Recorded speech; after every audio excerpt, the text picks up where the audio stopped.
நகையை திருடி விட்டார் அப்படின்னு சொல்லி இவன் அந்த அஜித்குமார் மேல சந்தேகப்பட்டு சொல்லுது. உடனே பிடிச்சு போறாங்க போலீஸ்ல. அந்த அஜித்குமார அடி அடின்னு அடிச்சு ஸ்டேஷன்லயே கொண்டு போடுறாங்க.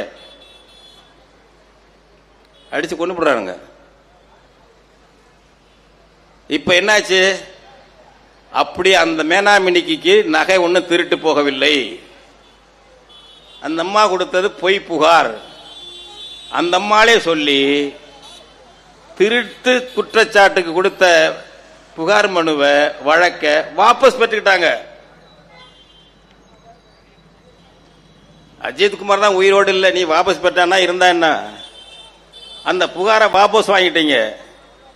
ஒரு பொய் புகார் ஒரு அம்மா ஒரு மேனாமினிக்கு கொடுக்குறான்னு சொல்லி ஏதோ இன்ஃப்ளூயன்ஸ் பண்ணி அந்த அம்மா டெல்லியில் உள்ளவர்களுக்கு ஒரு அம்மாளுக்கு பேசினாலாம், டெல்லியில் உள்ளவ சென்னையில் உள்ளவங்களுக்கு பேசினாலாம். அதனால உடனே பிடிச்சி அந்த பையனை அஜித்குமாரை அடி அடின்னு அடிச்சு போலீஸ் செயல்ல கொண்டு விட்டானுங்க. என்ன அறம் இருக்கு, என்ன நாகரிகம், என்ன ஒழுங்கு இருக்கு தமிழ்நாட்டில்? யாரை நம்பி இதெல்லாம் செய்யறாங்க? யாரை நம்பி செய்யறான்? தமிழ்நாட்டில் செய்யலாம். ஆட்சியாளர்களுடைய அட்டூழியங்களுக்கு காவல்துறை துணையாக இருக்கும், காவல்துறை அட்டூழியங்களுக்கு ஆட்சியாளர் துணையாக இருப்பார்கள் என்ற மியூச்சுவல் அண்டர்ஸ்டாண்டிங், ஒருவருக்கு ஒரு புரிதலும் உதவுதலும் தான் இந்த சீரழிவு காரணம். சாதாரணம் இல்ல. இவர் காலத்தில், ஸ்டாலின் காலத்தில் மட்டுமல்ல, பல இது நடந்துட்டு இருக்கு. ஸ்டாலின் காலத்தில் ஒன்றும் இல்லை. எடப்பாடி பழனிசாமி முதல்வராகிறாரு. ஸ்டெர்லைட் ஆலைய, தூத்துக்குடி ஆலையை மூட சொல்லி போராட்டம், 100 நாள் போராட்டம். அவங்க அறிவிச்சே நடத்துறாங்க 100 நாள் போராட்டம். 100வது நாள் பெரிய அளவுக்கு ஊர்வலம், பேரணி எல்லாம் வருது, வந்துகிட்டு இருக்காங்க. அன்னைக்கு என்ன பண்றாங்க?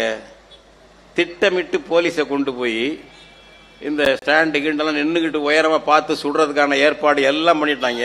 ரிசர்வ் போலீஸு, ஸ்பெஷல் கொலை சுட்டுக் கொள்ற போலீஸு எல்லாத்தையும் கொண்டு வந்துட்டானுங்க.